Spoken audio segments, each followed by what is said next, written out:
कंडियारो में PP MPA Syed Sarfaraz Hussain Shah जे पुट PP taluka Kandiaro जे सदर सैयद गुलाम मुर्तज़ा शाह खे मुबैना मोतमार धमकियूं मिलण खां पोइ हू कंडियारो नेशनल प्रेस क्लब पहुची हंगामी प्रेस कॉन्फ्रेंस कंदे इल्ज़ाम हयो आहे त बरसाति कंडियारो में तबाही मचाए छॾी आहे, जंहिं सबबि मिसकीन माण्हुनि जा अझा ढही विया आहिनि। असां पंहिंजे ख़र्च ते शहर मां पाणी कढायो, जेका ॻाल्हि धमकियूं ॾींदड़नि खे न वणी, जंहिं सबबि पंहिंजो ग्राफ किरंदे ॾिसी मूंखे मोतमार धमकियूं ॾियारे रहिया आहिनि। हिन चयो त मूंखे कुझु बि थियो त उन जा ज़िम्मेवार सैयद आबिद शाह ऐं ज़ाहिद शाह हूंदा।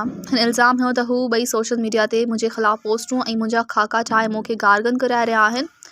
हिन वाज़े कयो त भले केतिरियूं बि धमकियूं ॾिनियूं वञनि, पर उन जे बावजूदि मुंहिंजो वालिद पीपी MPA सैयद सरफराज हुसैन शाह ऐं मां आवाम जे बिना फ़र्क़ जे ख़िदमत कई आहे, कंदा रहंदासीं।